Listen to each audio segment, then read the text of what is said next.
దేవుని నమ్మని వారు చనిపోయినప్పుడు వెళ్ళొచ్చా? అన్యులు బంధువులు చనిపోతే మనం వెళ్ళొచ్చా? మరొక ప్రశ్న, దినానికి వెళ్ళొచ్చా వెళ్ళకూడదా? చనిపోయినప్పుడు మనం వెళ్ళొచ్చా? వారు దయ్యమై పడతారు అనే ఒక అపోహ మనుషులందరిలో ఉంది. అది మూఢనమ్మకం. బైబిల్ ఏం చెప్తుంది ఆ కోణంలో మనం చూద్దాం. చనిపోయినప్పుడు ఏం జరుగుతుంది?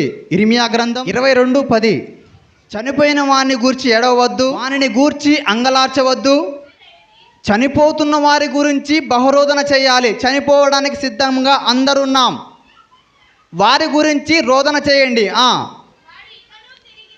వాడు ఇకను తిరిగి రారు. ఎవరు రారు? చనిపోయిన వ్యక్తి తిరిగి మరలా రాడు. చనిపోయిన వ్యక్తి తిరిగి రాడు. మన్నైనది వెనుక మట్టికి చేరును. ఆత్మ దేవుడు దయచేశాడు కనుక అతని యొద్దకే ఆత్మ చేరును. మరి వచ్చి పడతాడు అనేది అపోహ, మూఢనమ్మకం. మరొక వచనం చదువుదాం. ప్రసంగి గ్రంథం 7:1-2 వచనం. ఒకని జన్మదినము కంటే మరణ దినము మేలు. చాలామంది నీకు బాబు పుట్టాడంట కదా, నాకు పార్టీ అంటారు. కానీ బైబిల్ చెప్పింది ఏంటి? ఒకని జన్మదినము కంటే మరణ దినమే మేలు. విందు జరుగుతున్నటువంటి ఇంటికి పోవుట కంటే, ఇక్కడ విందు అనగా సంతోషము, అన్నం తినే ఇంటికని కాదు. ఇక్కడ సంతోషం ఎక్కడైతే ఉందో ఆ ఇంటికి పోవుట కంటే, ప్రలాపించుచున్న అంటే ఏడ్చుచున్న దుఃఖిస్తున్నటువంటి ఇంటికి పోవుటనే మేలు అని మనకు బైబిల్ చెప్తా ఉంది. బాధలో ఉన్నవారిని, శ్రమల్లో ఉన్నవారిని, ఇబ్బందుల్లో ఉన్నవారిని, కష్ట నష్టాల్లో ఉన్నవారిని పోయి వారికి ఆదరించండి. వారిని ఆదరించండి. వారిని దుఃఖాన్ని మీ చేతనంత మట్టుకు తుడిచివేయండి. మీరు వారిని ఆదరించినప్పుడు వారి యొక్క బాధ కొంతవరకైనా తగ్గుతుంది. యేసుక్రీస్తు నమ్మినా నమ్మకపోయినా బాధల్లో దుఃఖంలో ఉన్న వారిని మనం వారిని ఆదరించాలి. వారి కన్నీళ్లు తుడవడానికి మనం ప్రయత్నం చేయాలి. ఆ కార్యక్రమాలలో మైలాని మునగడం అని ఇంకిలాంటి చేస్తారు. అవి వాక్యానుసారం లేదు అని అంటే వాటిని ప్రేమగా చెప్పండి. మేము దేవుని నమ్ముకున్నారు, మీరు అన్యులు, మేము దేవుని నమ్మిన వారం, మీకు మాకు పొత్తు లేదు అని ఇట్లా కరాఖండిగా చెప్పకండి. ప్రేమతో చెప్పండి. ప్రేమతో చెప్పినప్పుడు వారు అర్థం చేసుకుంటారు. చనిపోయిన వారు వాళ్ళు ఎవరైనా, దేవుని నమ్మిన వారైనా దేవుని నమ్మని వారైనా, వారింటికి వెళ్ళి వారిని ఆదరించాలి. దినానికి వెళ్ళి భోజనం చేయవచ్చా? కొంతమంది ఏమంటారంటే మాకు ఇష్టం లేదు, దినానికి పోయి తినాలంటే నాకు మనస్సు రాదు అని అంటారు. రైట్, బాగానే ఉంది, ఇష్టం ఉండలేదు, పోలేదు. మరి అదే పరిస్థితి నీ ఇంట్లో వస్తే నువ్వు ప్రేమగా పెడదామని అనుకుంటావు, కానీ మరి వారు నీ కాడికి కూడా వస్తారా? మనం పోలేదు కదా, మనం మాట్లాడలేదు కదా, వస్తారా? రారు. కాబట్టి దేవుణ్ణి తెలుసుకున్నటువంటి మనమే, ప్రేమ తెలిసినటువంటి మనమే వారి యొద్దకు వెళ్ళడానికి ప్రయత్నం చేయాలి. ఇంకా కొంతమంది ఏమంటారనంటే ఆ భోజనముల నుంచే తీసి అర్పిస్తారు, లేదా అక్కడ సమాధి దగ్గరికి తీసుకొని వెళ్తారు.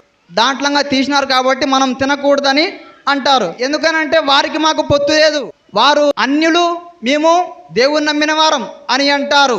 మరి దీన్ని ఆలోచన చేస్తే క్రీస్తు నమ్మిన మనము, నమ్మని వారు, దేవునికి నువ్వు నేను ఎక్కువేం కాదు, నమ్మని వారు తక్కువేం కాదు. గుర్తుపెట్టుకోండి, నీకు 2 కిరీటాలేవి రాలే. మనం పాపులమే, వాళ్ళు పాపులే. మనం ఏదో గొప్పేం కాదు. వాళ్ళు ఒకటే, మనం ఒకటే. మనం ఎక్కువేం కాదు, వారు తక్కువేం కాదు. అందరిని అలా ఆదరించడానికి ప్రయత్నం చేయండి. నేను ఒకసారి టిఫిన్ చేయడానికి వెళ్ళినప్పుడు నాకు ఇడ్లీ ఆర్డర్ ఇచ్చినప్పుడు వచ్చింది నా బల్ల మీదకి. తింటున్నాను, తినుకుంటా అటు చూశాను. మొదటగా తీసినటువంటి దాంట్లో నుంచి ఒక ఇడ్లీ తీసి ఏం చేశాడనంటే వారి యొక్క దేవీ దేవతల దగ్గర పెట్టి ఆరతి ఇచ్చాడు. యాడ్ నుంచి తీశాడు? చేసిన దాంట్లో నుంచే కదా. మరి నేను పోయి తిన్నాను. మరి ఇదేంటి, ఇది ఇలాగుంది. మనం ఏమంటున్నారు, దాంట్లో తీసి ఎక్కడ పెడతారు, మనం అందుకే తీసుకోకూడదు, తినకూడదు అని అంటారు. మరి ఇదేంటి? ఎంతమంది హోటళ్ళల్లో టిఫిన్ చేయట్లేదు, ఎంతమంది హోటల్లో బిర్యానీ తినట్లేరు, అందరం తింటున్నాం. మరి దాంట్లో నుంచి ఏ వ్యక్తి అయినా మొదటగా ఇచ్చి అక్కడనే అర్పిస్తారు, అగరబత్తీలు పెట్టి అని చేస్తుంటారు. ప్రతి షాపు వారు అలానే చేస్తారు. మరి ఆ దాంట్లో నుంచి వాళ్ళు తీయట్లేదా? తీస్తున్నారు కదా. ఆలోచించండి, మనం ఏం చేస్తున్నాం? మనకు తెలియకుండానే దేవుని దగ్గర నుంచి అవతల వారిని దూరం చేస్తున్నాం. ఆహారం తింటున్నాం. వారు పంట వేసిన తరువాత బాగా రావాలని కొబ్బరికాయ కొడతారు. ఇంకా ఒకవేళ పంట పండిందనుకో, దాంట్లో నుంచి 4 కర్రలు కోసి వారి దేవీ దేవతల దగ్గర అర్పిస్తారు. మరి మనం అదే తింటున్నామా? వేరేమైనా తింటున్నామా? అదే తింటున్నాం కదా. మనం పండించుకుందా మనం తింటున్నామా? మార్కెట్ పంపిస్తున్నాం, మళ్ళీ అక్కడి నుంచి వచ్చింది మనం తీసుకుంటున్నాం. మరి ఇది చూడండి ఎలా ఉందో. అంటే దాంట్లో తీసిరు కాబట్టి మనం తినట్లేదని అంటే ఇది వాక్యానుసారమైనటువంటి విధానం కాదు. ఏ సందర్భంలో చెప్పబడుతుంది, ఏ సందర్భంలో చెప్పబడట్లేదని ఆలోచన కలిగి ఉండడం చాలా ప్రాముఖ్యమైనటువంటి విధానం. మరి దేవుడు ఏం చెప్పాడు? బలి అర్పించిన వాటిని మనం తినొద్దని చెప్పాడు కదా. దానికి మనం దూరంగా ఉండాలని చెప్పాడు కదా. విగ్రహారాధనకు దూరం పొమ్మని చెప్పాడు కదా. బలిచ్చిన వాటిని తినొద్దు, ప్రసాదము తినొద్దు. దాంట్లో నుంచినటువంటి తీసినటువంటి ఆహారం అది అంతవరకు వెళ్ళిపోతుంది అక్కడికి. ఇది నువ్వు భోజనం చేయవచ్చు, తప్పేం కాదు, పాపమేమీ కాదు. ఇలానే ఉండి చేస్తున్నామనంటే మనం ఏం చేస్తున్నామనంటే వారిని దేవునిలోకి నడిపించుకోకుండా దూరం చేస్తున్నాం. అవిశ్వాసులతో ఒకడు మిమ్మును విందుకు పిలిచినప్పుడు, అవిశ్వాసులతో దీంట్లో 2 రకాల జనాలు ఉంటారు. ఎవరు అంటే క్రీస్తులో ఉన్నటువంటి కొంతమంది దేవునిలో లేకుండా ఉంటారు, వారు అవిశ్వాసులు. దేవుని నమ్మని వారు అవిశ్వాసులు. దీంట్లో 2 కోణాలు ఉన్నాయి. అయితే విందునకు పిలిచినప్పుడు, భోజనం చేద్దు రండి అని పిలిచినప్పుడు వెళ్ళుటకు మీకు మనస్సుండిన ఎడల మీరు వడ్డించినదేదో దానిని గూర్చి మీ మనస్సాక్షి నిమిత్తము ఏ విచారణ చేయక తినుడి. బైబిల్ ఏం చెప్తుంది?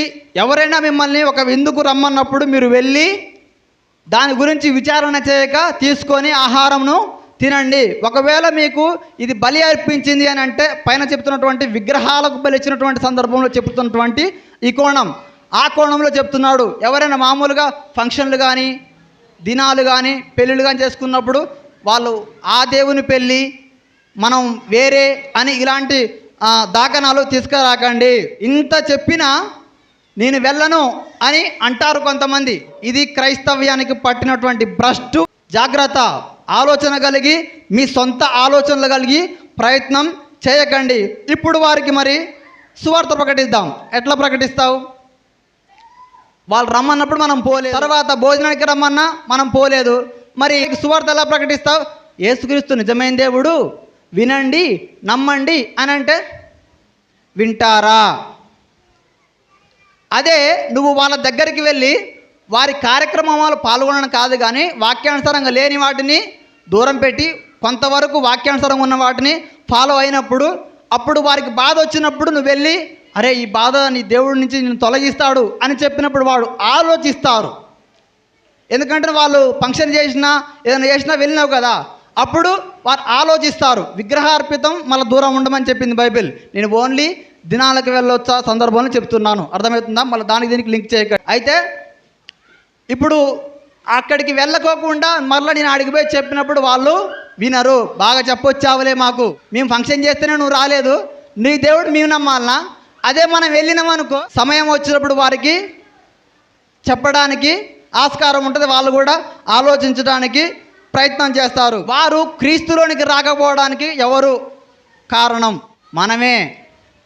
క్రీస్తు నమ్మిన మనమే. లోకమంతా అలా ఉన్నప్పుడు, మన కాలనీ అంతా అలా ఉన్నప్పుడు, వారికి మనకు వ్యత్యాసం తీసుకొచ్చినప్పుడు వారిని క్రీస్తులోకి నడిపింపకపోవడానికి గల కారణం నువ్వు నేనే. మన వల్ల ఆత్మలు నరకానికి వెళ్తున్నాయి. తొందరపడి మీ ఆలోచనలు తోటి ప్రయత్నం చేయకండి. క్రీస్తు ప్రేమని క్రియల ద్వారా చాటించండి.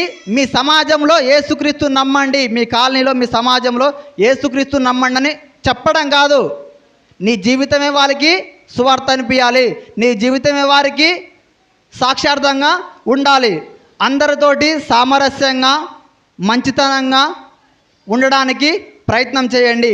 నువ్వైనా నేనైనా పాపులం, నేను పాపిని ప్రభు అని దేవుని దగ్గరకు వచ్చి ఎప్పుడైతే క్షమాపణ పొందుకుంటావో అప్పుడు నిన్ను నన్ను అందరినీ రక్షించేవాడు. మనము ఇతరులని దేవునిలోకి నడిపించే వారిలాగా ఉండాలి, కానీ దేవుని నుంచి బయటికి నెట్టేసేవారిగా ఉండకూడదు. ఆలోచన కలిగి ఉండండి. వారేమనుకుంటారనంటే ఇది క్రైస్తవ్యం.